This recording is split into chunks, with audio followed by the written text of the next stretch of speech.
Hello, Internet. How's it going? So, I found a new place. It looks pretty cozy. It's my gaming setup right there. I even got some light. Uh, my sweet gaming chair. Oh, it's a bit, it's a bit dusty in here though. Oh my. Uh, so, I really don't know what to do with the channel. I've revisited this channel a few times and just kind of stared at it. And about half a year ago, I got in my head to kind of make this a variety channel. It's not going to be a commentary channel. It's not going to be or anything like that. It's not going to be pure video games, but it's going to have video game content. It's going to be a variety channel, and yeah.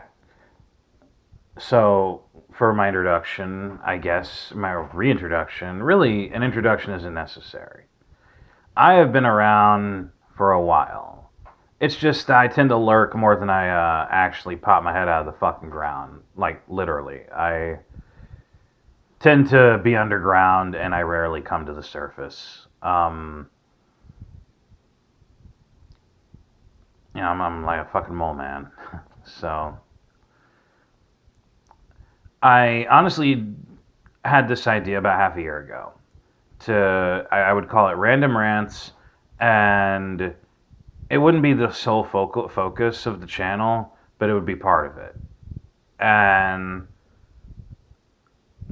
probably the only reason I even bothered to decide to do this right now is just boredom.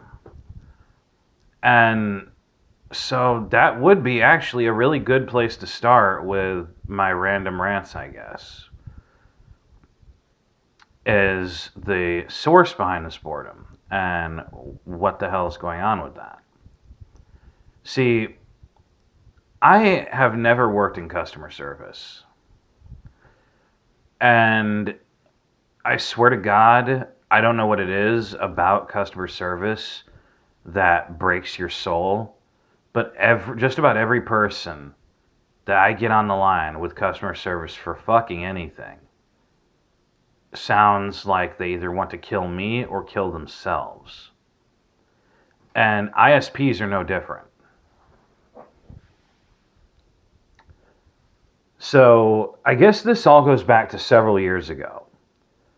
We had CenturyLink, my family and I had CenturyLink, but back when they were named something else, I don't remember what they were called. But eventually, as an ISP, they rebranded into CenturyLink. And so, several years ago, back when they were whatever they were called before, we had them as our ISP.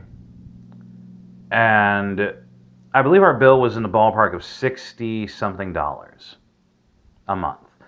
And the internet was good. I guess a quick little note about ISPs in the area. It's dominantly Comcast, CenturyLink, and some other smaller ones that aren't nearly as good but are about as expensive, and somehow think that's a good business model because they're idiots.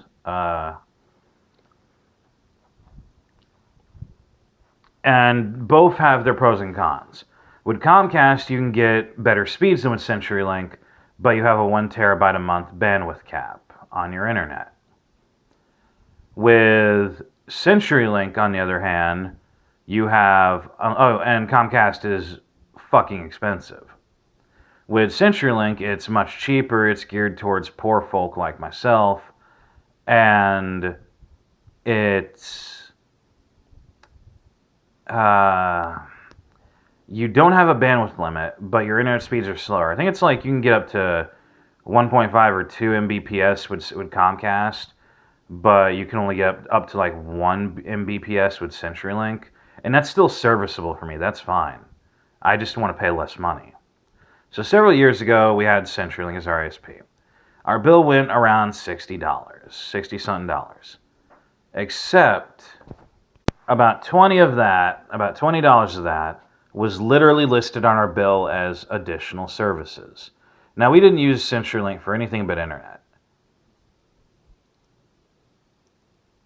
And I actually forget what we were doing for cable TV at the time, honestly.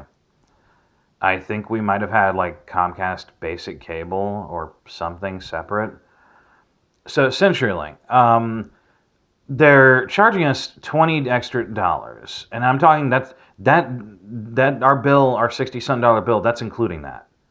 So our bill, I guess, would technically be $40-something, but there was this additional $20 fee listed on the bill as for additional services.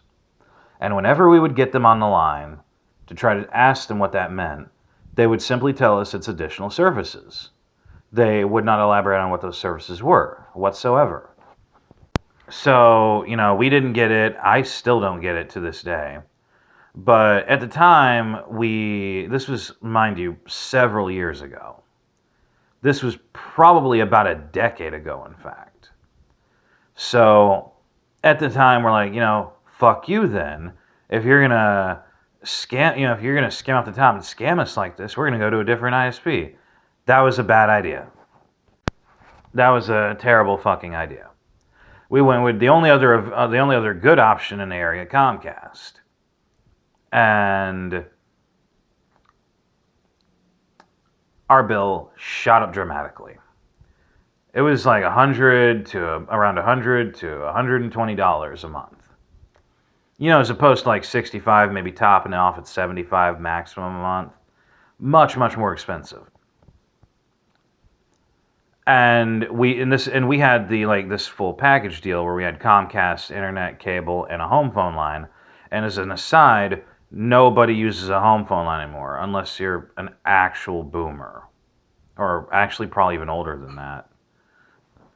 Because I'm a bit old myself, but my parents are actual boomers and they use cell phones. Because I remember, and the reason why I think nobody uses phones anymore is because you can get a cell phone as a homeless man nowadays. I don't really know if Obama started this, but it's a term my family kind of came across and started using. Back during Obama's presidency, there was this surge of free phones that were being handed out. They were basically like government issued, kind of like government handout phones, where you get I don't even remember, like 600 minutes a month of call time, or maybe it was a bit less than that. I don't remember the actual amount, but you got so much a month free call time, and in some cases, not all of them, this call time carried over. So if you didn't use, say, 100 minutes of call time, then you had 700 minutes next month. And if you didn't use 300 minutes that month, you'd have 900 minutes next month. Something like that, basically. Just giving you an idea. So a homeless man, they did these things where it was like they would set up booths at businesses that would permit them to, like right outside the business. So a homeless man could walk up to one of these, fill out some paperwork, and get a free phone that they could actually use with free call time. Or if they so chose, to go sit at the local McDonald's and hook up to their free customer Wi-Fi to surf the internet with in their spare time while they try to figure out how to get a place to live. Now, I'm not saying I did that, but I did similar shit. So, anyway, the home phone line was just unnecessary, in my opinion. And we were paying them for both cable and internet. We were paying, like I said, $100 to $120 a month. And we decided, what if we can lessen the bill? So we would get on the line with a representative. And we must have done this like several different times with several different reps across a few different departments. And the answer is always the same. We would basically ask them, what can we do to lessen our bill? What about the home phone line? How much does that cost? Maybe $10 on our bill? That's fine. take that off. We want to save money. And the response every time was, well, I'm sorry, sir, but what you are using is the cheapest default package we can give you. We do not have cheaper service than what you're paying for. And furthermore, if you were to take anything off of this default package, it would instantly become a custom package. And a customized package would mean that your bill would actually go up in accordance to, I guess, whatever bullshit we decide.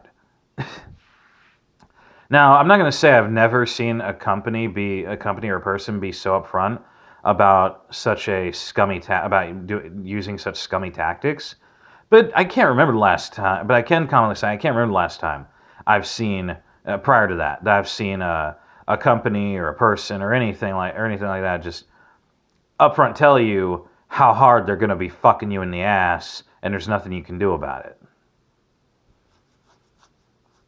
So, it was basically they were telling us that we're fucked without actually saying we're fucked. We put up with this for a few years, and my mom finally, like I said, parents are boomers. Mom finally convinces my dad to go with Fire Sticks, and she's like, "Honey, these things are like magic. You can hook them up to your TV, and you can get television through your internet. And then we don't have to rely on Comcast or our cable." And he was real reluctant to do this shit. But eventually he went along with it and found that it was workable. And, we switched to doing that kind of shit. Cut out Comcast, went back to CenturyLink. God forbid you ever need to get a hold of CenturyLink for fucking anything. At least where I am. Holy shit. So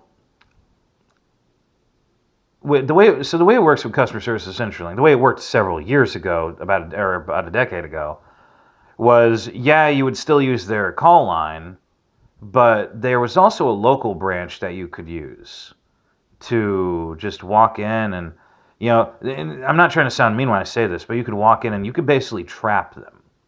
You could walk in, go up to a customer representative working at that local branch in person and get them to look up your account, get them to help you with anything regarding your account, help you with some troubleshooting. You could basically get right up to them in person, preventing them from running away from you and actually making them have to help you because you're a customer. And now all the local branches are closed, probably due to COVID. So you have to rely on the fucking call line. And the call line starts with some really dumb bullshit. It is one of the worst automated service. Oh, sorry about that. It is one of the worst automated service systems I have ever witnessed. It's where, you're better off not doing that text. I'm sorry, not text. It's where they ask you to either input something using the keypad on your phone or say it into the mic. And by God, you never want to say it into the mic. Half the time, these shitty systems misunderstand what you're saying. It's kind of like I've seen people do this where they try to use that talk to text shit. They'll get on their fucking phone, they'll get on Google, and let me just throw it out there. I get an idea out there. They're searching for Walmart phone number in my area. And these motherfuckers will say that into the phone. They'll say that into the phone, and the phone will give them a completely different result.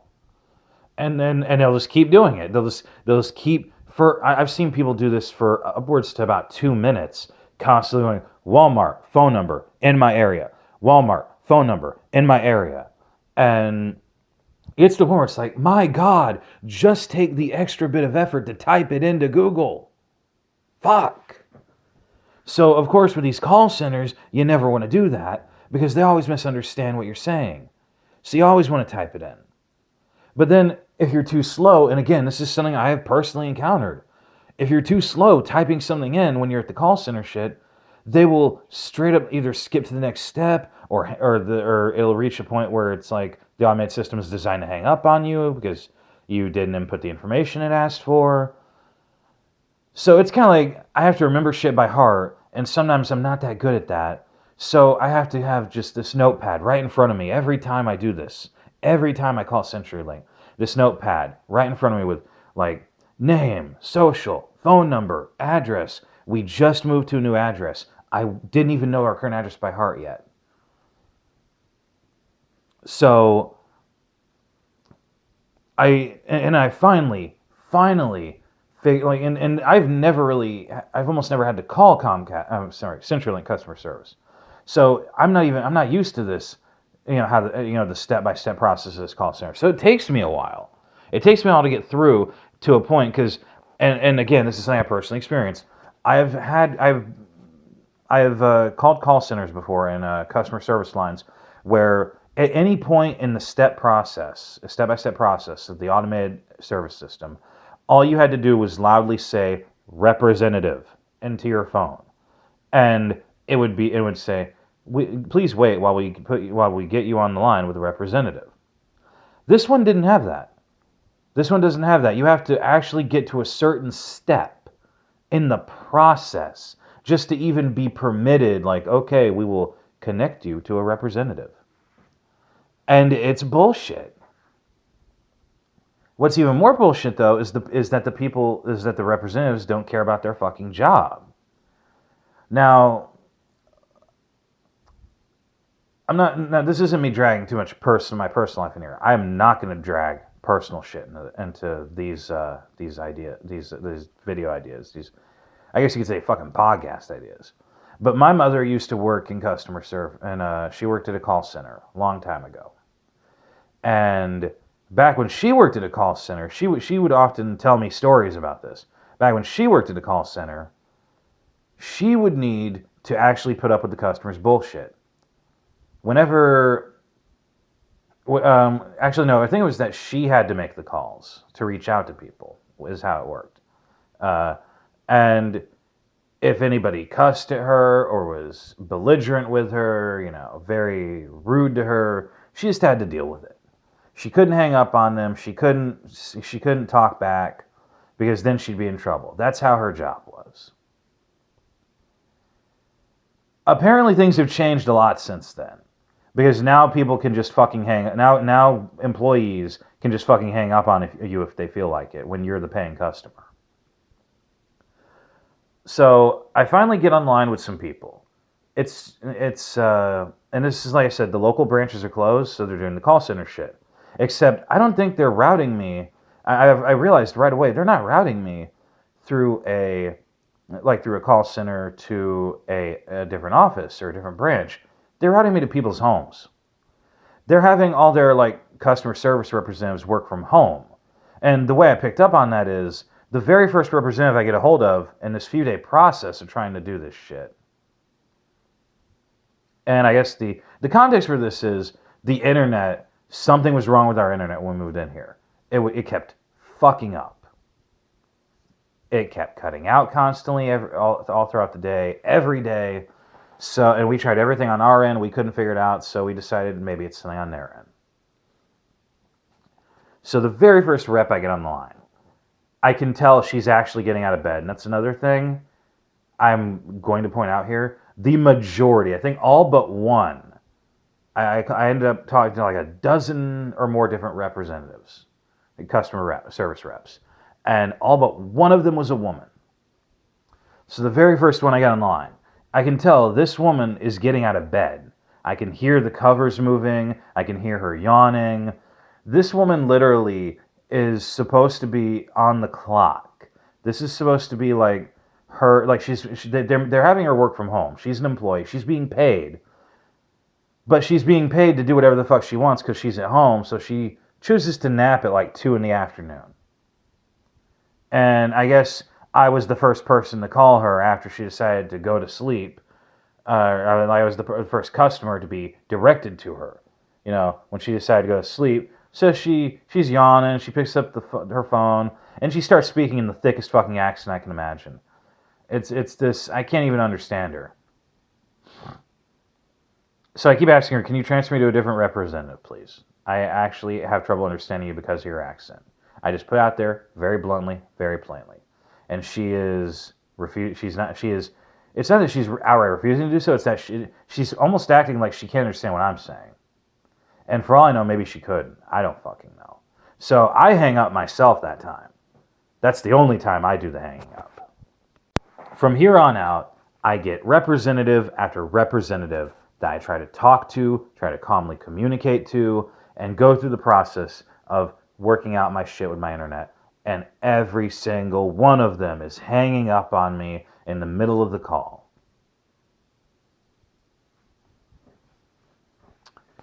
And on the second day, I think, of dealing with this, and on like the second day of dealing with this, I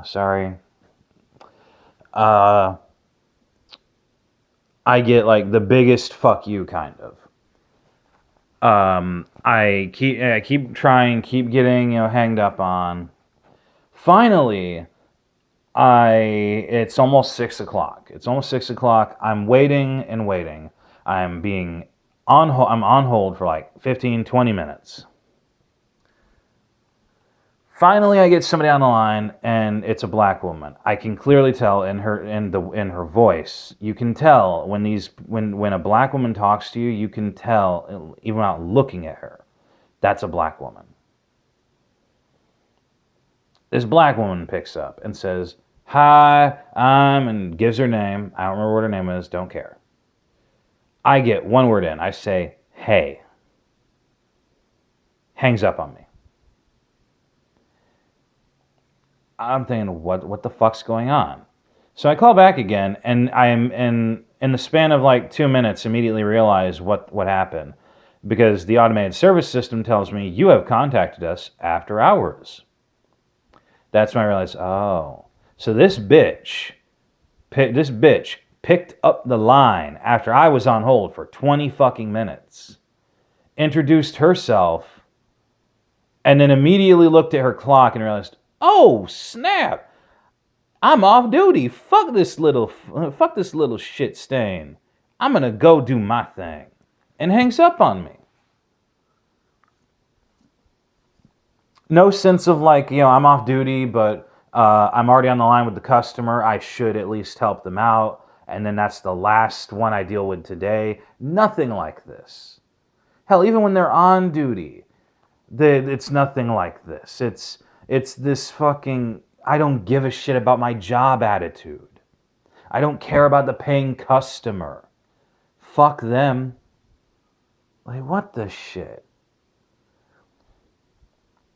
Eventually, after 3 or 4 days straight of dealing with this absolute belligerent bullshit, with them just choosing to hang up on me whenever the fuck they want to, whenever it's convenient for them, or they have something else to do, I guess. I don't fucking know. We finally get it unfucked, and it took 2 representatives, by the way, for this particular bit. We finally got somebody to troubleshoot us, and it was a man. Now, that doesn't mean anything because he hung up on us too in the middle of the troubleshooting process. Then we finally get another woman on the line, and she does the troubleshooting as well, and the both of them separately found different things wrong with the connection on their end, and they fixed it. So now our internet run, and we did some speed tests, and we did speed tests every step of the way, and it ended up being much, much more improved. However, that didn't change one particular problem. The phone jack for the router, the only phone jack in this entire house is clear on the other side of the room. The other side of the house from my room, where my computer is. So I'm getting 1 bar, maybe 2 bars of internet at best if I'm lucky, and the strength decides to, give it that extra little oomph.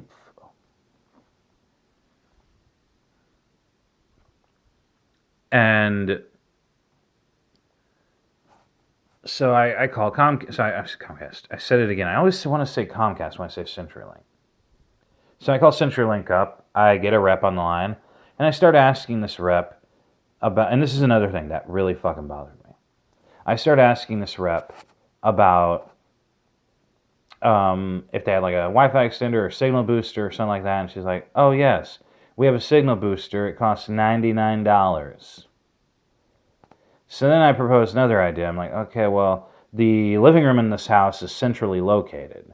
So what if we put a new phone line and a new jack in the living room and put the router there so we can move the router there, and then everybody is equal distance from the router, and maybe everybody has 4 bars of internet instead of 5 on the Wi-Fi, but instead of my parents with the router with the router being in their bedroom having 5 bars, but everybody would have pretty even strength, pretty even signal strength, and everyone would be happy.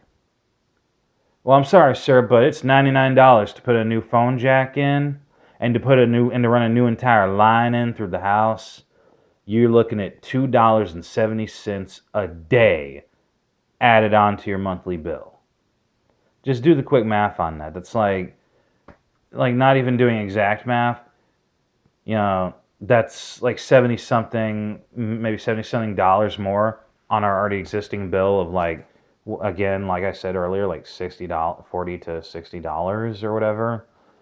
So holy shit, we're reaching Comcast here, probably worse. So I say no, and this is the part I fucking hate. This bitch starts trying to sell me everything under the sun they can offer. Well, sir, what if you tried this package? But what about this package? But wait, sir, wait. What about this package? And it's like, ma'am, all I wanted was to price check a fucking signal booster, and if that failed, a fucking line installation. And your prices on both are bogus. Goodbye. I did start looking into third-party Wi-Fi extenders, and I found the TP-Link kind, but I got a bit wary of those too.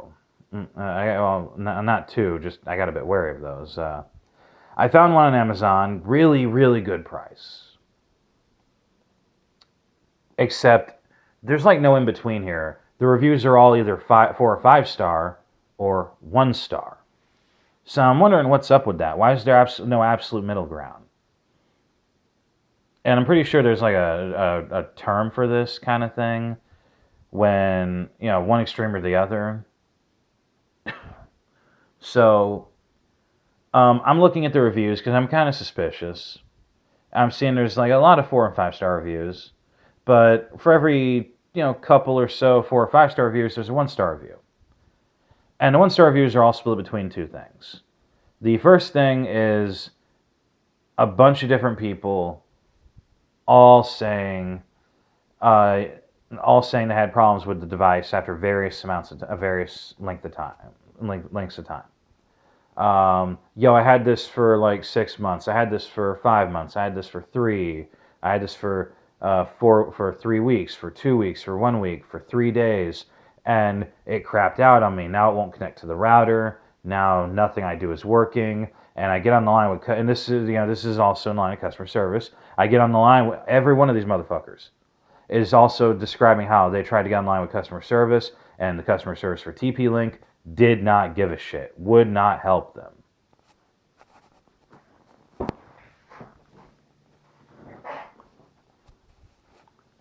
The other half was interesting, though. The other half. Oh, man. It was people talking about this privacy policy they had, but they didn't put up on Amazon. But if you go to their to the main TP-Link brand website, you can see this privacy policy. And it's a privacy policy they don't announce unless you go, they don't tell you it when you buy the product on Amazon. But if you go to their website, you can find it. So a lot of people giving it 1 star reviews for that reason were saying, that's disingenuous. That's kind of being a bit fucking sneaky there. And then they go on to say, and I can see why, because this privacy policy lets them see so much of your shit. And I'm curious, so I look into the privacy policy, and from what I remember reading it, it's along the lines of like, we can view individual web pages that you load.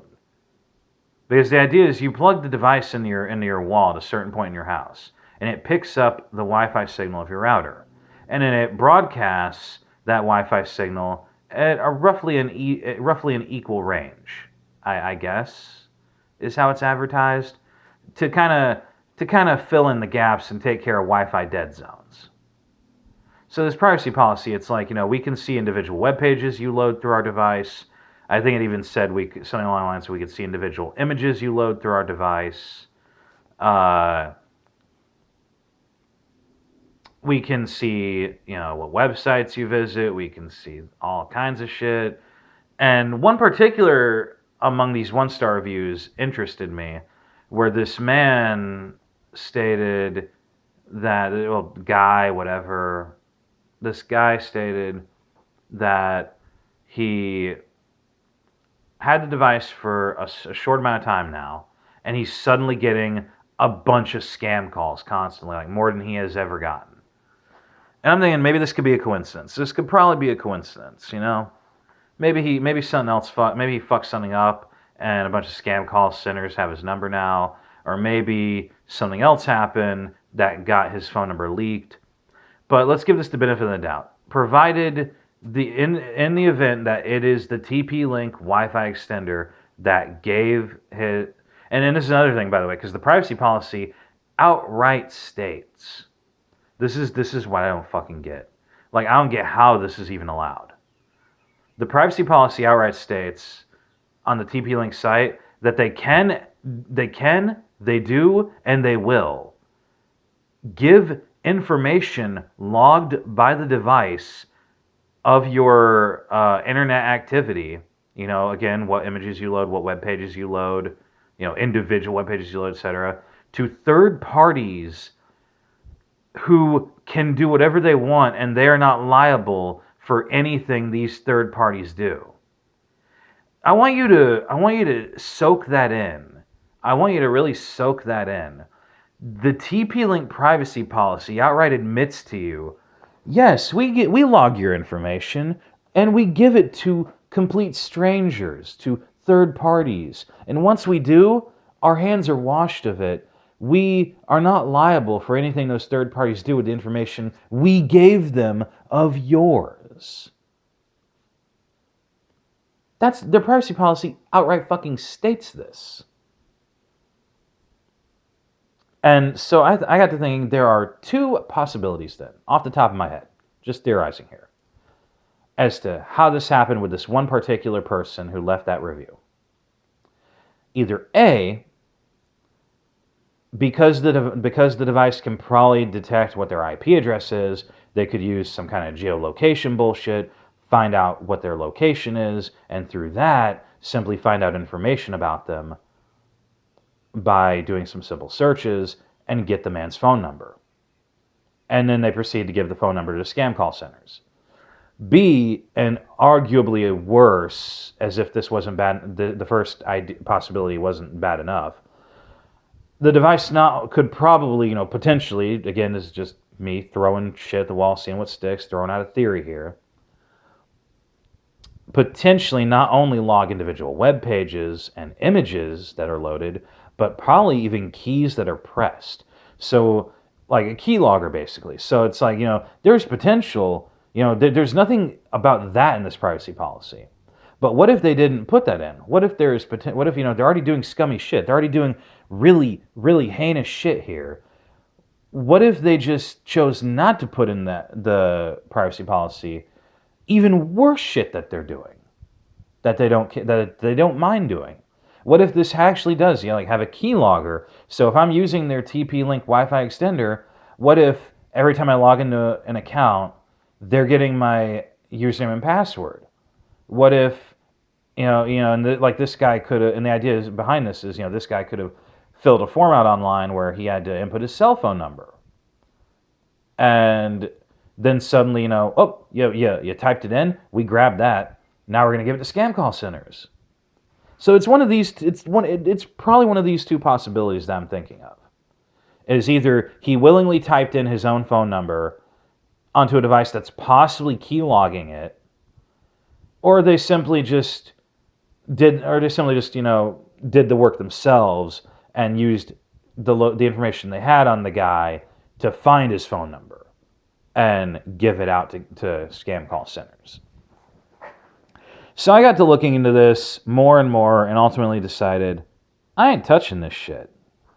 Fuck that. I am not touching this. So it's kind of like I have no choice now. I genuinely have no choice because we're not paying an extra $70 a month just to fucking have another line. We're not paying a $99 fee to get a Wi-Fi booster. We literally cannot even afford this. So I'm sitting here with like 1-2 bars of internet. YouTube videos load pretty decently. I can get in voice chat with some old friends of mine pretty decently. There's occasional hiccups, yes, but it works. It's just that it's slow as fuck, and there are like what would you call them, downturns, where the internet just doesn't work because the sheer range between me and the router, the internet doesn't exactly work properly. There will be times where the strength isn't strong enough and the internet cuts off my computer completely, and I gotta wait about a minute for it to reconnect automatically to the Wi-Fi. So, yeah, it's kind of like I'm putting up with this shit. And I'm putting up with this shit because, again, customer service is absolute bullshit.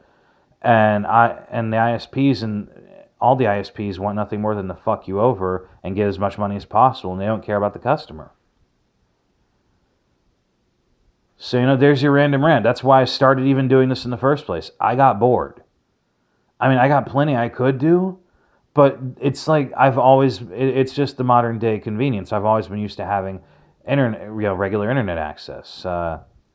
There was a period of time, several years, about a decade ago, where I had no internet for a year straight, and I went kind of insane. I genuinely went kind of insane. I had a bunch of stuff I could do offline, obviously. I had a lot of video games. I had a lot of video games downloaded back then. I had a lot of emulators and emulatable shit downloaded back then. I had some digital ebooks. I had plenty to do. It's just that not having that access itself kind of drove me slowly insane. And honestly, I would rather deal with having shit internet and being somewhat bored on occasion than have absolutely no internet at all and no communication with friends that I cannot physically interact with. And, old friends of mine who don't even live in my area that I cannot physically interact with. It's because there's nothing here. I'm telling you, where I live, nothing. Remote as fuck. So, yeah. It's just, this is what started it all. Is my boredom, and like I said again, I would rather have shitty internet than have no internet at all. It may frustrate me to hell and back, but at least the line of communication is there.